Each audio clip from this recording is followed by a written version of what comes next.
प्रेक्षकांनो, ठरलं तर मग मालिकेचा आजचा भाग म्हणजे जबरदस्तच आहे। आज चक्क रविराजांनी स्वतः विचारलं सायलीला की तू एवढी कशी प्रतिमासारखी आहेस म्हणून। तर दाखवलंय असं त्यांनी। अस्मिता उठते पूर्णाजीला पाणी देण्यासाठी आणि तिची आणि सायलीची टक्कर होते, तर तेल सांडतं। सगळेच जण यांच्याकडे बघायला लागतात। सायली जरा कावरी बावरी होते आणि इकडे तिकडे बघायला लागते। मग कल्पनाताई ओरडतात अस्मितावर, अस्मिता तुला नीट बघून चालता येत नाही का ग? मग अस्मिता म्हणते, मम्मा मी काय केलं, हीच मध्ये आली ना। सुमन म्हणते, अरे बापरे अगं खूपच तेल सांडलं ग। अगं सायली तू एक काम कर, तन्वीच्या खोलीत जा आणि तिचा एखादा ड्रेस घाल। जा बाळा जा, तुला असं बसता नाही येणार ग। मग आता या कल्पनाताई चिडतात अस्मितावर आणि म्हणतात, अस्मिता जा फडका आण एखादा आणि पुसून काढते। बरं आता ही सायली पोहोचली आहे तन्वीच्या रूम मध्ये आणि तिथे नेमकी त्या प्रतिमा आत्याची साडी असते आणि का कोण जाणे ती अचानक त्या साडीकडे अट्रॅक्ट होते। खरं तर ती कपाटातनं दुसरा ड्रेस घेऊ इच्छित होती, पण तिने त्या साडीकडे बघितलं आणि त्या साडीची ऊब तिला खूप जाणवली। प्रेक्षकांनो, आज तुम्हाला सांगू का एपिसोड लहान का झालाय, कारण त्यांनी पूर्ण म्युझिकल दाखवलंय आज। आता हा प्रसंग तर सायली नुसतं त्या फोटोकडे बघत असते, त्या साडीकडे बघत असते आणि तिच्या डोळ्यात अश्रू आलेत आणि तिने ती साडी घातली सुद्धा। आज ना प्रेक्षकांनो, त्यांनी भावनांचा एवढा खेळ दाखवलाय ना की तुम्हाला काय सांगू, पण बघायला अप्रतिम वाटलंय। कितीतरी वेळ सायली त्या साडीला अशी कुरवाळत असते। साडी घातल्यानंतर ती डोळे बंद करते आणि तिला प्रतिमा आत्याचा वावर आहे असं जाणवतं। तिथे डोळे बंद करते ती आणि अचानक इकडे तिकडे बघायला लागते। तिला असं वाटतं की प्रतिमा आत्या जणू काही तिच्या अंतरात्म्यामध्ये आहेत। सायली प्रतिमा आत्याच्या फोटोकडे बघत असते आणि इकडे तिकडे बघून डोळे बंद करून म्हणते, प्रतिमा आत्या लवकर या, तुम्ही आहात ना, प्लीज लवकर या। पूर्णाजीला आणि रविराज सरांना खूप गरज आहे तुमची आणि त्या फोटोकडे निहाळत असते। इकडे सगळेच जण दुःखात असतात। रविराज म्हणतो, दादा अरे वहिनीच्या फोटोला हार घालून घे ना। आता रविराज उठलेत हार घालण्यासाठी, सगळेजण रडतच असतात। रविराज सर हार घालणार तेवढ्यात हा प्रसंग आहे ना प्रेक्षकांनो, अंगावर काटा आणेल तुमच्या। तुम्ही टी व्हीवर बघायला तर अजिबात विसरू नका। पूर्णाजी अशा बघतात आणि बघतात तर काय, त्यांना चक्क समोर प्रतिमा आत्या दिसल्यात आणि किती वेळ पूर्णाजी तिला बघतच राहतात आणि मोठ्याने म्हणतात प्रतिमा। आणि आता रविराज पण मागे वळून बघतात, ते हार घालत असतात त्या फोटोला, मागे वळून बघतात तर त्यांना सुद्धा प्रतिमा दिसते। अस्मिताला सुद्धा, या कल्पनाताईंना सुद्धा, सगळ्यांना सायलीमध्ये प्रतिमाच दिसते। आणि आता तर पूर्णाजी अशा उठून उभ्या राहतात। हा पूर्ण प्रसंग त्यांनी एवढा म्युझिकल दाखवलाय, फक्त म्युझिक ऐकू येणार आहे तुम्हाला या प्रसंगामध्ये। जशी जशी सायली पुढे येत असते तसं तसं ह्यांना त्या सायलीमध्ये प्रतिमा दिसत असते। प्रिया तर हा तमाशा नुसता बघतीये। जे लोक भावनिक नसतात ना त्यांना या इमोशन्सची काही देणं घेणं नसतं, त्यापैकी प्रिया ही अशी एक मुलगी आहे। तर आता सायली जशी जशी समोर येते तर अर्जुनला सुद्धा तिच्यामध्ये प्रतिमा आत्या दिसते। आता ह्या पूर्णाजी प्रतिमा म्हणून असं सारखं त्या सायलीकडे बघताय। त्यांनी एका क्षणाला प्रतिमा आत्या दाखवलाय आणि दुसऱ्या क्षणाला सायली दाखवली आहे। आता या पूर्णाजीचे डोळे किती भरून आलेत ना, जर खरोखर प्रतिमा आत्या समोर आल्या तर काय सुरेख वाटेल नाही प्रेक्षकांनो। त्या सायलीच्या गालावरनं असं हात फिरवताय आता। नागराज तर खूपच घाबरलाय, हा काका असून सुद्धा सायलीचा कसं काय लपवू शकतो ना की ही माझी पुतणी नाहीये म्हणून। रविराज सर पण खूप इमोशनल झालेत। आता एका क्षणाला तुम्हाला सायली दिसेल, एका क्षणाला तुम्हाला प्रतिमा आत्या दिसतील। खूपच सुरेख दाखवलंय त्यांनी। हा चैतन्य, अर्जुन, अश्विन सगळे एकमेकांकडे बघतायत। प्रिया आता मध्येच ओरडते सायली आणि दात ओठ खाते तिच्यावर आणि म्हणते, काय ग हे काय चाललंय ग तुझं? माझी आई गेली, आम्ही सगळे दुःखात आहोत इथे, तर निर्लज्जासारखी माझ्या आईची साडी नेसून आली का ग तू इथे? आता मात्र अर्जुनला राग येतो। अर्जुन म्हणतो, तन्वी सायलीने मुद्दाम केलेलं नाहीये। आता सायली म्हणते, माझ्या साडीवर तेल सांडलं ग प्रिया, तू बघितलं नव्हतं का? प्रिया म्हणते, म्हणून का तुला हीच साडी सापडली? आत्ताच्या आत्ता माझ्या आईची साडी बदल, नाही तर। आता पूर्णाजीने असा हात धरला तन्वीचा जोरात। तन्वी, प्रिया तर पूर्णाजीकडे बघतच राहते किती वेळ आणि रविराज सुद्धा। आता पूर्णाजी म्हणतात, असू देत, हिच्या रूपाने का होत नाही, पण माझ्या प्रतिमेचा भास होतोय ग मला। अर्जुनच्या डोळ्यातनं पण आता पाणी आलंय। पूर्णाजी प्रतिमा आत्याच्या फोटोकडे बघतात, सायलीकडे बघतात। सायलीकडे बघून त्या म्हणतात, आपण प्रतिमेच्या फोटोला हार नको घालूयात रविराज। आणि आता मात्र प्रियाची चांगलीच धांदल उडाली आहे। ती मनात विचार करते, ए म्हातारे, अगं त्या प्रतिमेची डेड बॉडी मिळवण्यासाठी आम्ही किती मेहनत घेतली आणि तू आता म्हणतेस हार नाही घालायचा? रविराज सुद्धा गडबडून गेलेत, त्यांना पण कळेना की नेमकं हे चाललंय तरी काय।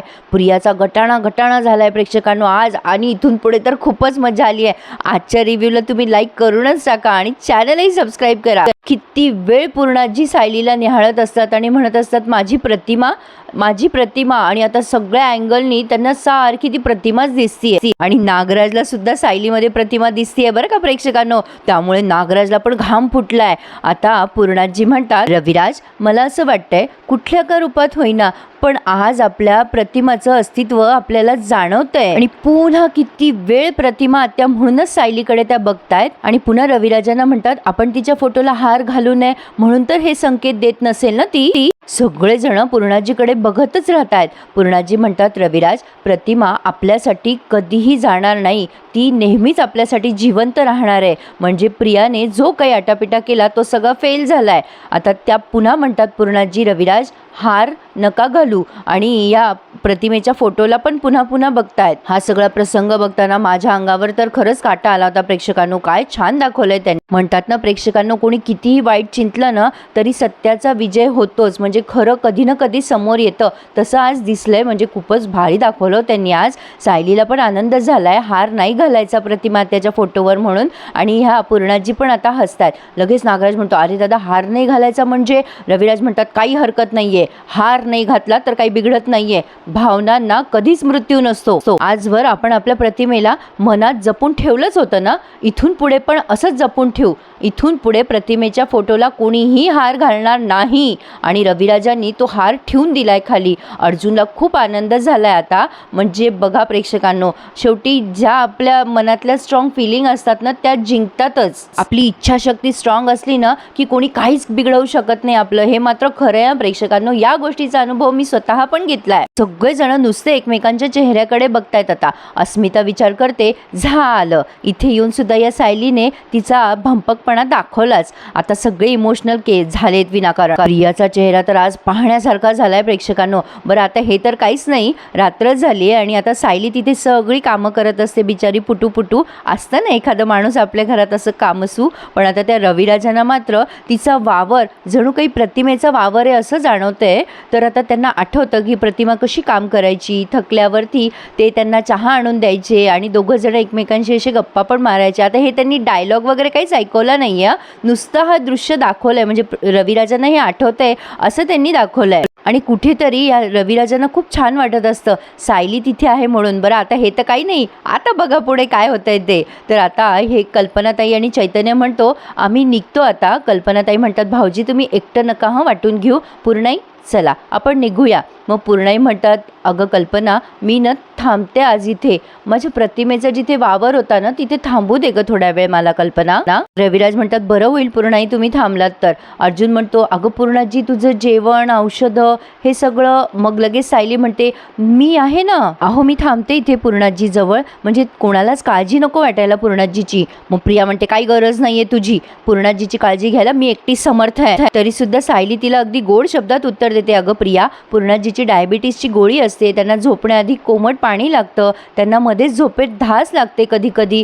तू सध्या दुःखात आहेस, तुझी मनस्थिती नाही आहे ग हे सगळं करण्याची. मग रविराज एकदम सायलीकडे बघतात आणि म्हणतात पूर्णाई तुम्हाला आठवतं का तुम्ही एकदा घरात एकट्या राहणार होतात तेव्हा मला प्रतिमेनं असाच आग्रह केला होता तुम्ही थांबा पूर्णाई बरोबर. आणि अगदी सगळं ह्याच गोष्टींची आठवण करून दिली होती प्रतिमेने. आठवतं का हो पूर्णाई तुम्हाला? मग पूर्णाजी म्हणतात हो मला सगळं आठवतं रविराज. मला काय हवं काय नको हे सगळं माझ्या प्रतिमेला माहिती होतं हो. पण आता कल्पनाताई म्हणतात आणि आता आमच्या सायलीला सगळं माहिती असतं आमच्या पूर्णाईंना काय हवंय काय नकोय. आता आणि अर्जुन सायलीकडे बघतो, सायली अर्जुनकडे. मग आता नागराज विचार करतो ही सायली आता प्रत्येक वेळेला प्रतिमाची मुलगी असल्याचा खुणा देणार आहेत का काय. रविराज आता सायलीला म्हणतात सायली अगं तू इतकी प्रतिमासारखी कशी काय आहे ग. म्हणजे दोन व्यक्तींचा स्वभाव एकमेकांशी संबंध नसताना सुद्धा एवढा मिळता जुळता कसं काय असू शकतो. ते खूप वेळ सायलीकडे बघत राहतात. आता प्रिया मनात विचार करते अरे बाबा या दोन व्यक्तीचा खूप जवळचा संबंध आहे.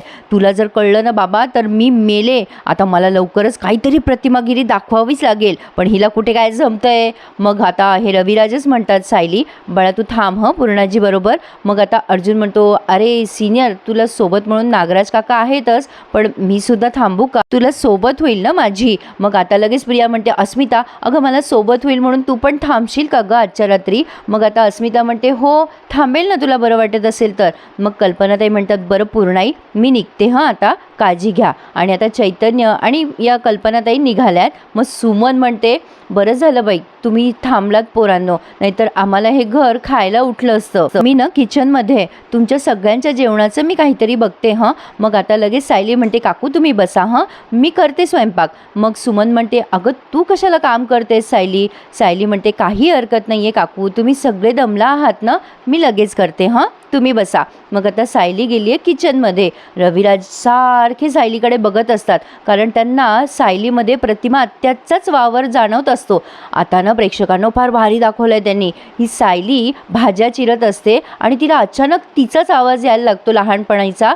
तिला म्हणजे ते आठवतं सगळं लहानपणीचं. आई मला लाडू पाहिजे आत्ताच्या आत्ता पाहिजे, आई दे ना गं लाडू मला दे ना. आणि सायली एकदम घाबरते की हा आवाज कुठून येतोय. म्हणजे नेहमी तिला येतात ना तिचे आवाज लहानपणीचे तसे आवाज तिला पुन्हा यायला लागलेत आणि ती खूप डिस्टर्ब होते. आणि अचानक तिथे अर्जुन येतो आणि हा भाग त्यांनी तिथेच संपवलाय. बरं प्रेक्षकांनो खरं सांगा सायली इतपत तर नक्कीच मोठी होती की तिला तिचे आईवडील कोणी आठवावे असो. तर आता पुढे छान दाखवलंय त्यांनी. रविराज जेवत नसतात. मग सायली त्यांना खूप आग्रह करते जेवून घ्या तुम्ही असं तुमच्या खाण्यापिण्याची हेळसांड केली तर प्रतिमा त्याला आवडेल का ते. आणि ती स्वतः समोर बसून त्या रविराजांना जेवू घालत असते आणि प्रियाचा गटाणा होत असतो. 100% प्रिया सायलीच्या हातातून ताट हिसकावून घेणार आहे. लिहून घ्या माझ्याकडनं. आणि पूर्णाजी तर हे सगळं बघून खूपच भावूक झाल्या. छान होता ना आजचा रिव्ह्यू. त्यांनी खूप कमी दाखवला कारण सगळं काही अर्ध्याच्या वर म्युझिकमध्येच होतं. तुम्ही टीव्हीवर नक्की एन्जॉय करा. आणि हो नेहमीप्रमाणे प्लीज माझ्या चॅनलला सबस्क्राईब करा. अजून खूप साऱ्या प्रेक्षकांनी सबस्क्राईब नाही केलंय. प्रेक्षकांनो तुम्ही जर माझ्या चॅनलला सबस्क्राईब केले लाईक केले तर माझाही व्हिडिओ यूट्यूब पुढे प्रमोट करतं. त्यामुळे प्लीज प्रेक्षकांनो चॅनल सबस्क्राईब करा आणि लाईक करायला विसरू नका. धन्यवाद.